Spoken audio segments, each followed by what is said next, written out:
This is Franchise Today, brought to you by FRM Solutions, providers of the best-in-class software solutions for franchise relationship management. Franchise Today is your destination for weekly information, conversations, and interviews with accomplished industry leaders, all of whom share best practices for sustainable growth and sensible franchising. Here now, your host, Stan Friedman, to kick off this week's podcast. And coming to you from Atlanta, Georgia, this is Franchise Today. Today is Wednesday, December 18th.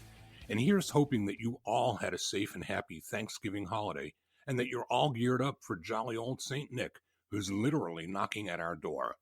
Based on all the weather info and nasty airport delays over Thanksgiving, I hope that none of you got caught up in any of that.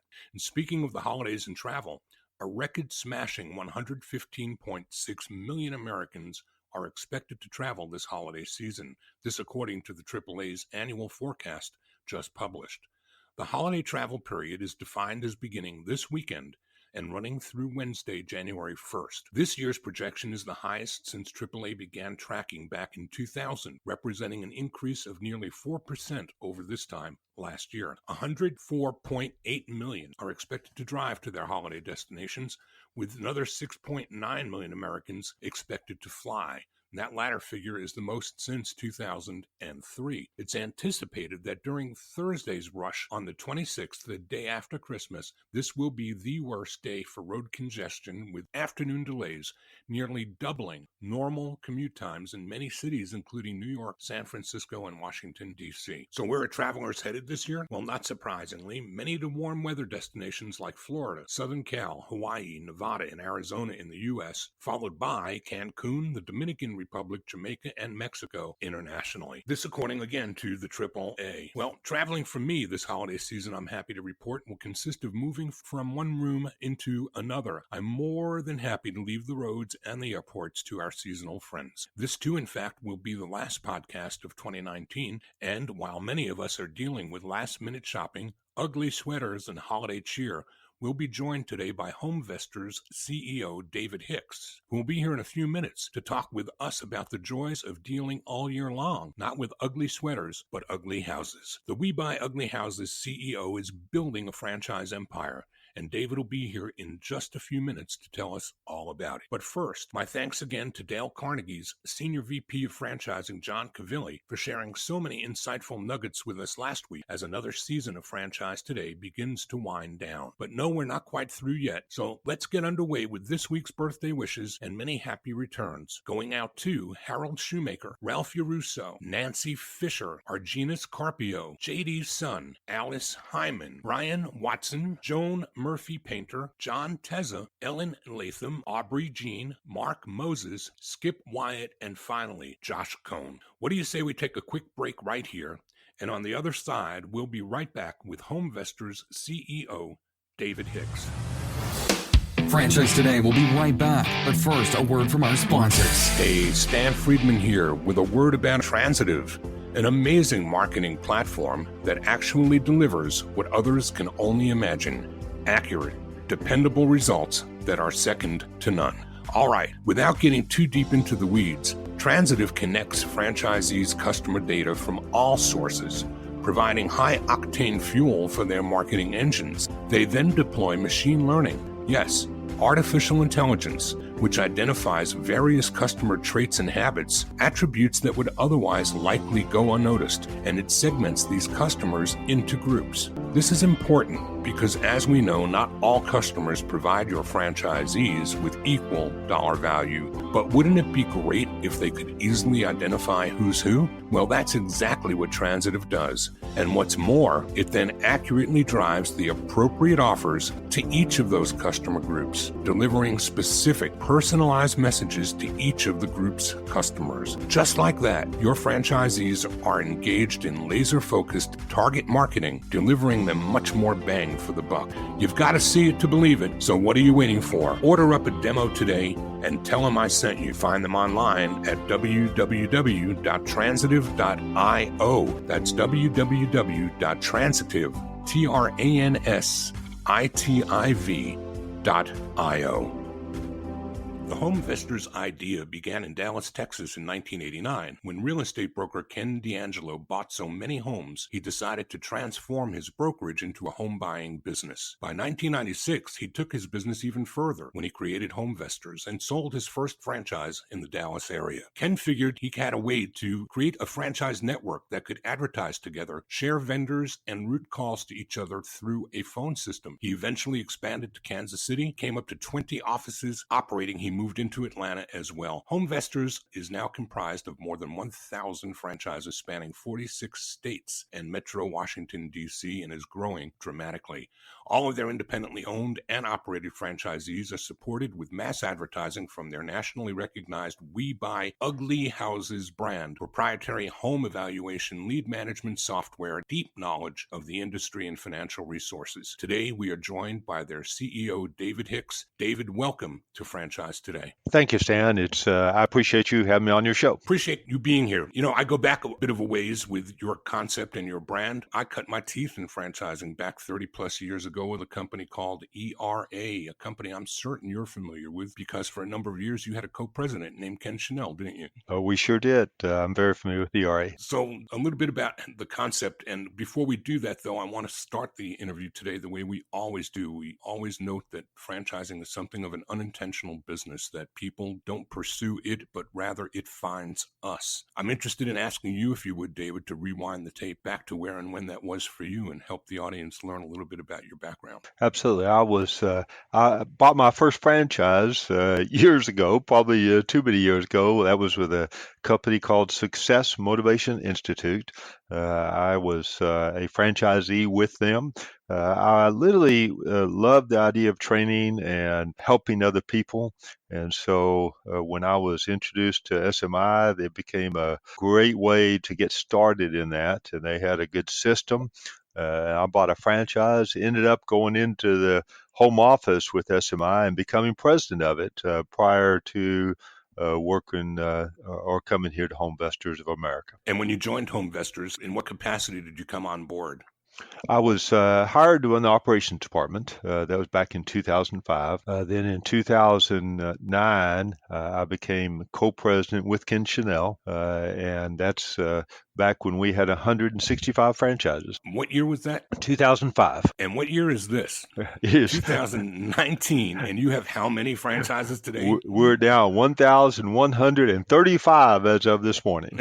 Well, we're going to reserve time a little bit later in the interview to learn a little bit more about that kind of magic, because those are screaming fast numbers, and I've got all kinds of questions that I'll save for the appropriate portion of the conversation. But congratulations to you. That's a startling and amazing growth, and if you're supporting it, that's phenomenal. Absolutely. We've got a good team and a concept that really works. Well, we're going to learn all about that, and we're going to start first from the consumer's point of view. So I live in Atlanta, which obviously in the introduction made mention that Atlanta is a cornerstone of the growth that you've experienced as a brand. And here in my hometown, it's not uncommon to be assaulted on the radio, not just by We Buy Ugly Houses or your billboards, but by so many that have entered this space. It seems that it's just prime pickings these days for concepts like Open Door and locally Mark Spain real estate. Just everybody wants to give you money for your house.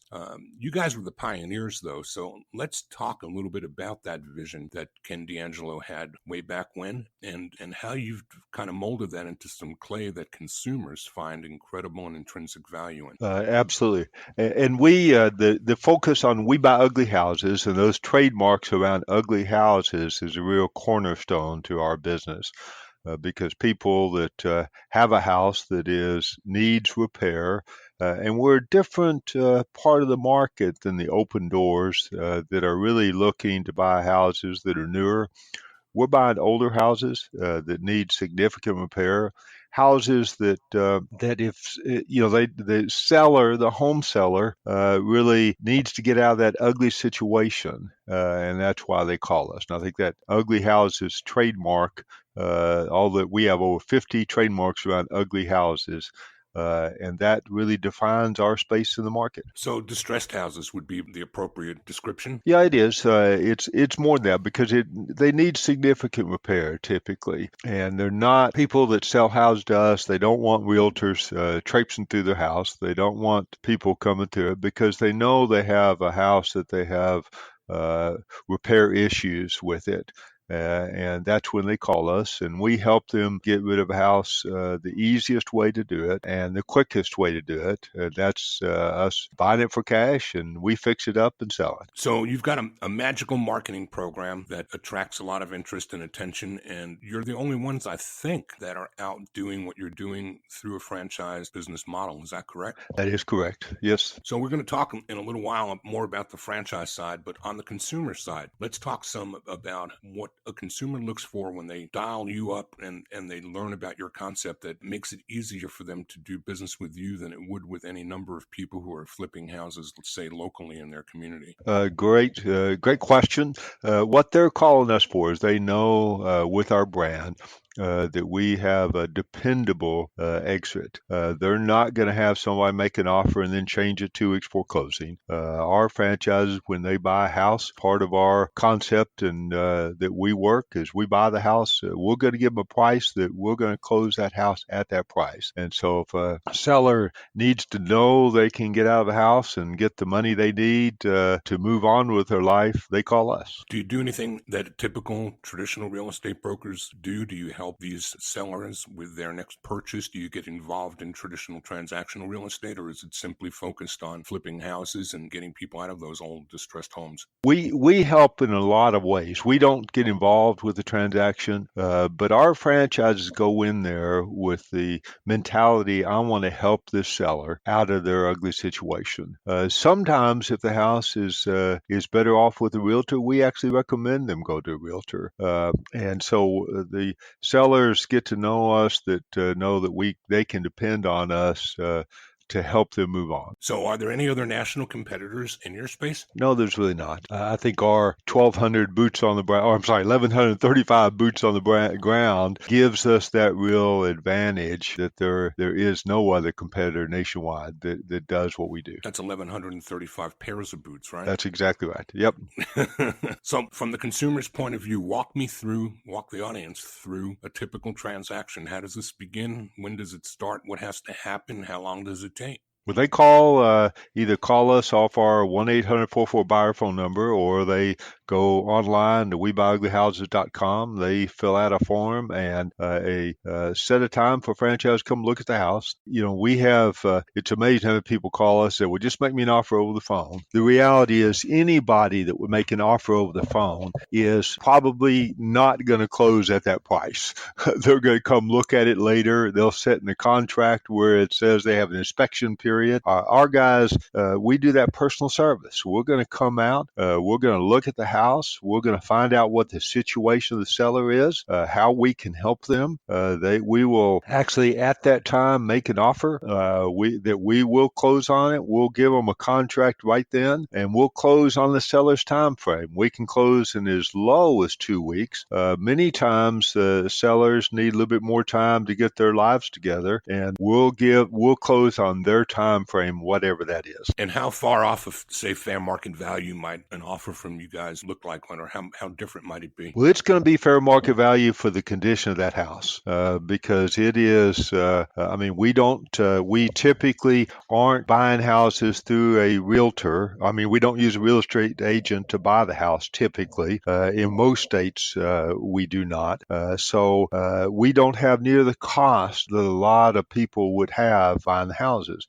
We pay cash. We will pay all the closing costs the seller has. They don't have to pay anything out of their pocket. They literally will handle the whole transaction for them. And based on the condition of the house, we pay a fair value for that house. Now, obviously, we have to make money when we sell it. We make our money typically by increasing the value of that house by fixing it up before we sell it. So then your franchisees are in the business not just of transactions, they're in the business then too of contracting and remodeling. Absolutely. And then selling. Yep. And typically they will get a contractor. They have a team of contractors that they work with that to go rehab that house and sell it. It would seem to me me that yours is a pretty complex business. When I start thinking about all of the moving parts, you've got the buying side of a transaction, you've got the contracting to get it ready for resale, and then you've got the selling side, you've got the finance side, and you're involved from a corporate perspective in just about every one of those verticals. Plus, you've got the franchise business. So it seems like it's a pretty complex business. It is. There's a lot of moving parts, a lot of learning for somebody to do. That's one of the reasons we have done so well, because our system helps a franchise learn all the different aspects of a franchise.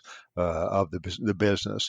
We help them with how to manage the lead, how to get started. We help them with how to price a house. There's a lot of those fix and flip shows that people watch and they say, well, I can do that. And we see some prices some of the people buy houses at, and we know there's no way they can make money at, because it is a complex business. But our franchises do well if they follow our process. We're going to get into some more discussion about those 5 cornerstones that I've noted on your website: training, marketing support, lead generation, financing resources, all cornerstones of the work that you provide for your franchisees, and not the least of those with over 1,100 out there networking. So let's talk about the franchise and how those offerings are made. Are you guys providing single unit opportunities? Do you do area development? Define for the audience a little bit of the different ways that one gets involved in your business. Well, yes, all of our franchises, they're owner run franchisees that do ours,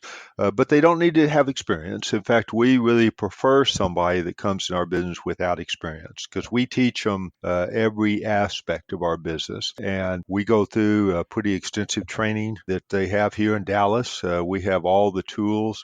For example, we've got an iPad app that actually a franchise pulls in details about the house. They pull in comparables from a company that we have. And then when they're walking through a house, they literally just click on what repairs it needs, and it gives a recommended price that they ought to pay for this house, and helps them generate a repair budget for that house.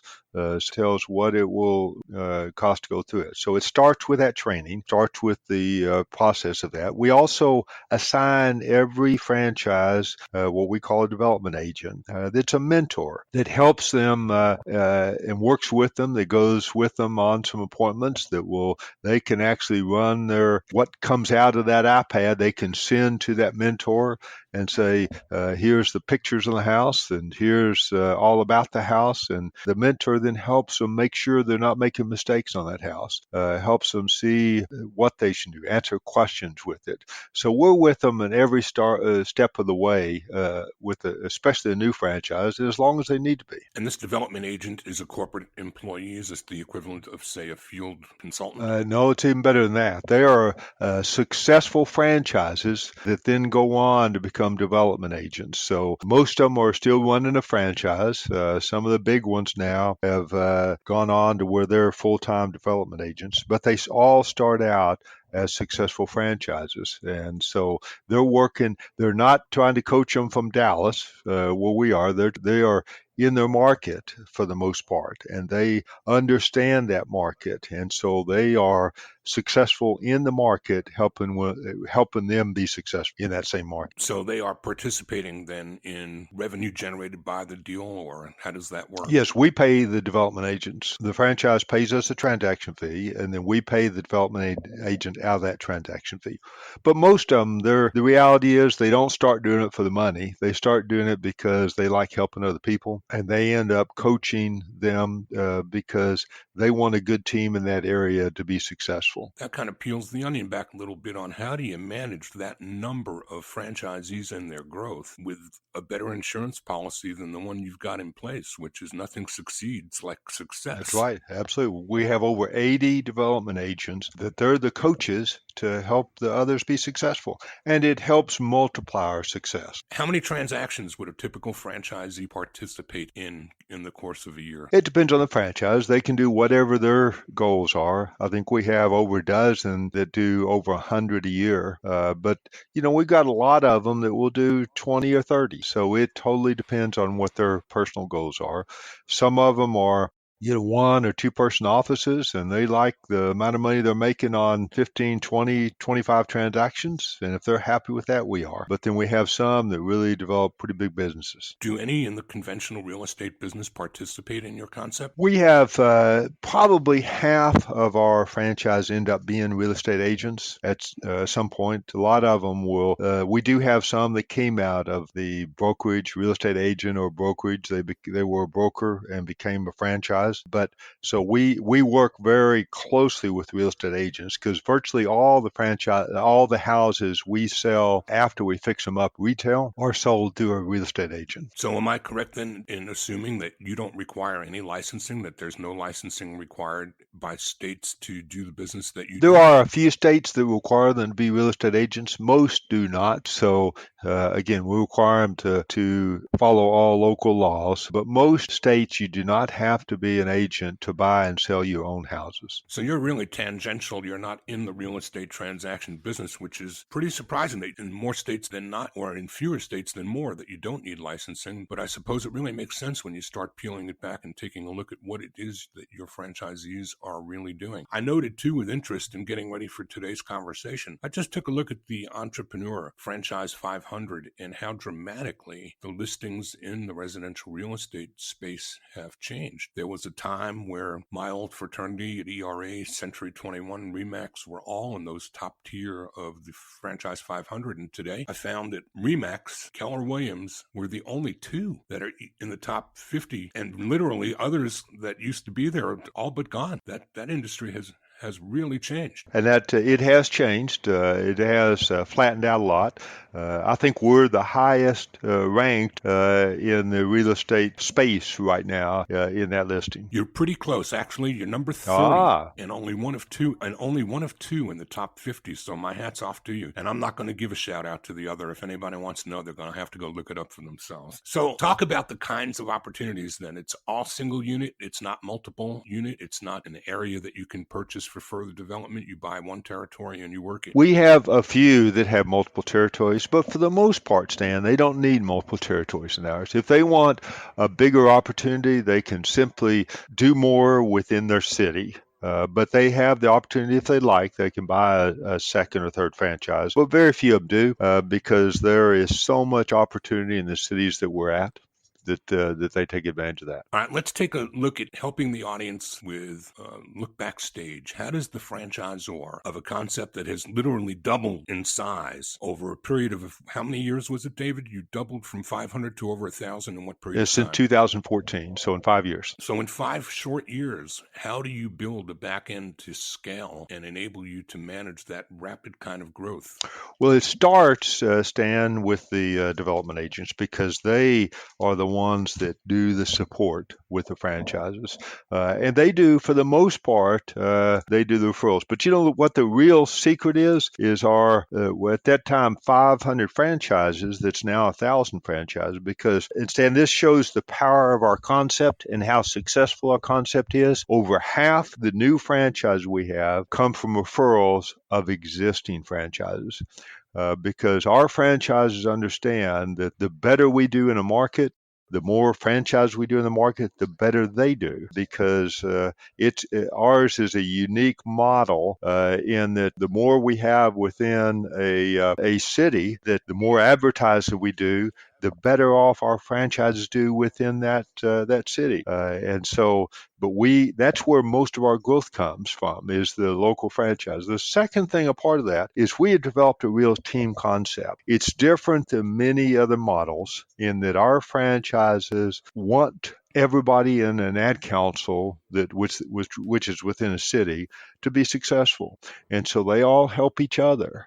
And so we find that our biggest ad councils are our strongest ad councils. And our franchises, for example, in Atlanta, you just mentioned, they're buying 80, 90 houses a month in Atlanta. Atlanta and Houston and Dallas and all of our big ones, they're growing. So the big part of our growth is coming from the team concept and the way all of our franchises help each other and help build our concept. What do you say to those in the audience that listen to those types of numbers and say, I've been told not to grow that quickly and I shouldn't grow that quickly? And maybe in your business, it's unique that you can, but would you admonish anybody against that type of growth, or what would you say to that franchisor listening? I think part of it, you've got to have the infrastructure to grow at the same time. Luckily, we've got owners that are willing to invest in it. We have totally redone our infrastructure in the last 3 or 4 years. We spent a lot on tools to help them. But if you have, and I think part of ours where the growth is coming from is the organic growth from the current franchise, the current base. It makes sense because when they refer somebody and want to come in, they want to help them be successful. And so our growth and the success of it probably is more a testament to our team, both internal and external, than anything else. In addition to the systems, the growth we have, the other part of it that really makes sense and helps build it is our training structure that we have, because we have 2 major conferences a year that the franchises come in. In fact, we just completed one in San Diego this past week. We have that they all train each other. It literally becomes a way that they can come with, we had 1,200 people in San Diego, and a way they can come in and learn from each other. I'm reminded of my early years, when I was just getting into real estate and real estate franchising, and what a role Ken Chanel played in training. I wonder, is he still involved in training, or is he just missed marketing? He is still involved with it. He is recently retired from the company, but he is still participating with his 4 strengths profile, and in fact, he is really a vendor for us now, helping train and helping the franchise base train. Well, we're going to take a quick break, David, and when we come back, we're going to talk about the other side of the business that we haven't yet touched on, which is the finance side, but I've got a tremendous amount of interest in how that all looks. But let's take this quick break and we'll be right back. Franchise Today will be right back, but first, a word from our sponsors. This portion of Franchise Today is brought to you by Zoracle, providers of spot-on profiles, the gold standard of assessment tools that assure you're selecting the right franchisees every time.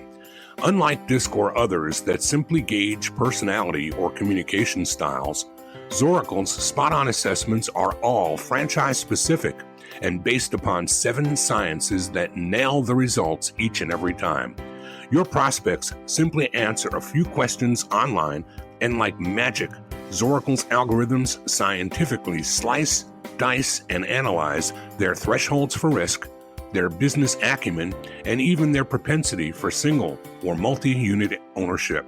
Zoracle's spot-on analysis is like having a crystal ball, but there's no hoodoo here. It's all based upon science that flawlessly determines franchisee, franchisor compatibility, and accurately predicts performance. Why don't you schedule a demo today and take a complimentary look and see for yourself? It's the closest thing to a sure thing. Zoracle, spot-on assessments based on science, but delivering results that seem simply magical. Check them out at www.zoracleprofiles.com. And we are back with HomeVestors CEO David Hicks, who's talking with us today about We Buy Ugly Houses and this amazing franchise concept that has had explosive growth to over 1,100 franchisees in 44 states around the U.S. and Metro D.C. I'm interested in the other side of this business that we haven't touched on yet, David, which is the finance side. You actually participate in the financial transactions. Let's talk a little bit about how that looks. Yes, one of the things we want to make sure our franchises always have is the money to buy a house.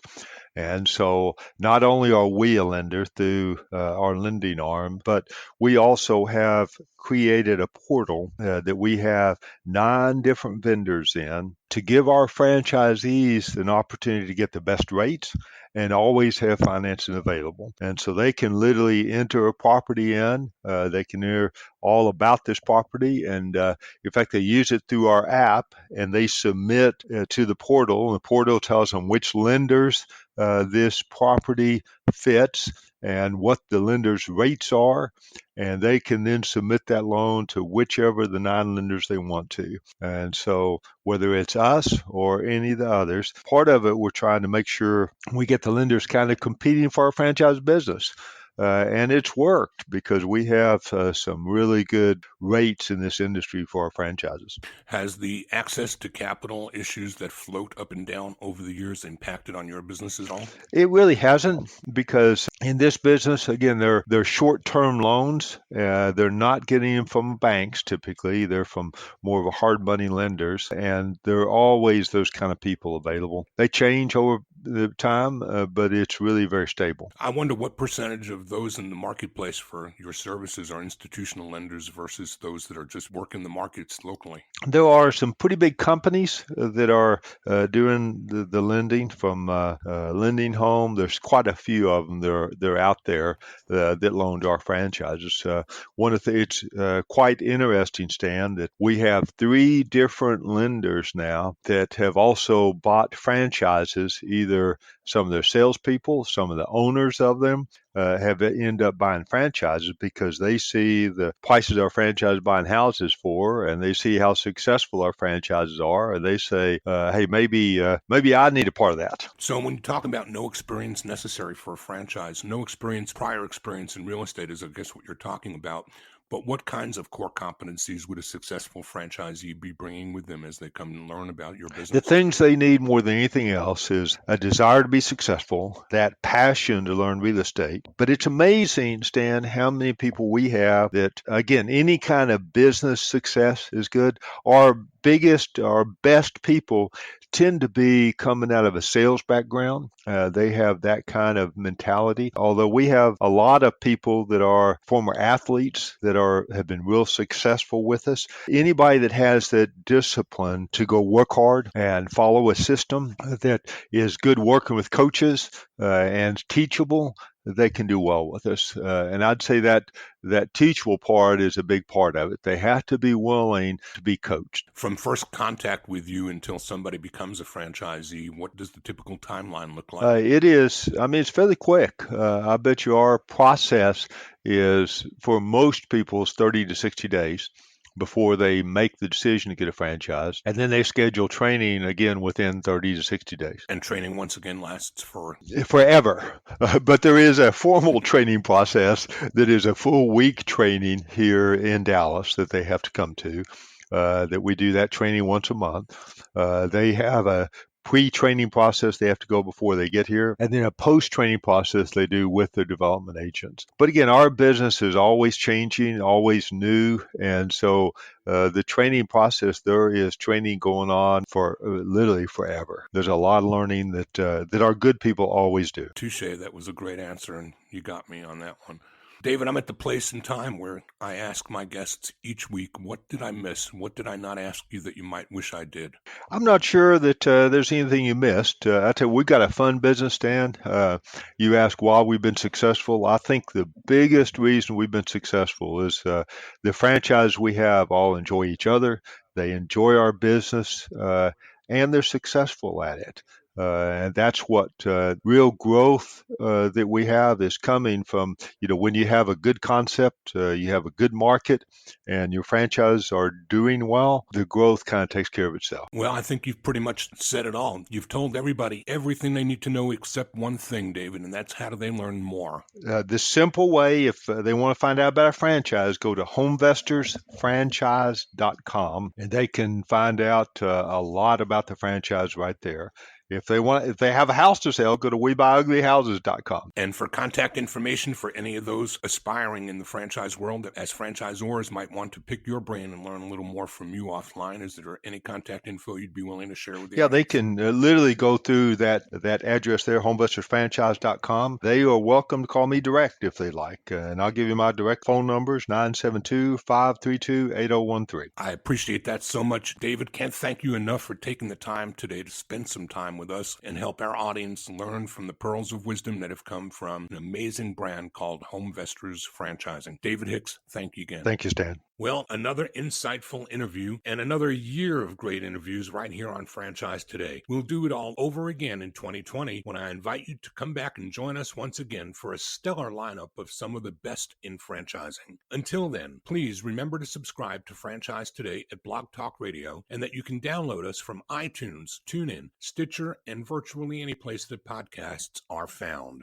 Remember, too, that you can also ask Alexa to play the latest episode of Franchise Today and that you're invited to please like us on Facebook, and yes, let me hear from you. Guest recommendations, comments, suggestions, they're all invited and welcome. You can easily find all of my contact info on my LinkedIn profile, and I'll be happy to get right back to you. So, until next year, I'm wishing you the best, the very best of all things franchising, a safe and happy holiday season, and I'll see you right back here next year on Franchise Today. Until then, Franchise Today is out. Franchise Today is a production of FRM Solutions, providing best-in-class CRM tools to empower relationships with prospective and existing franchisees. No excuses, just solutions. Find them online at frmsolutions.com. Join Stan every Wednesday at noon Eastern for another live episode of Franchise Today. Or, as always, download episodes on demand at blogtalkradio.com or iTunes.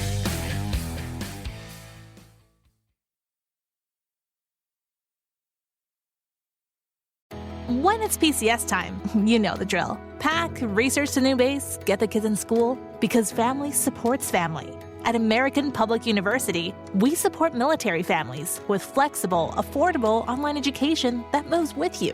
As a military spouse, your tuition rate is the same as your partner's, just $250 per credit hour.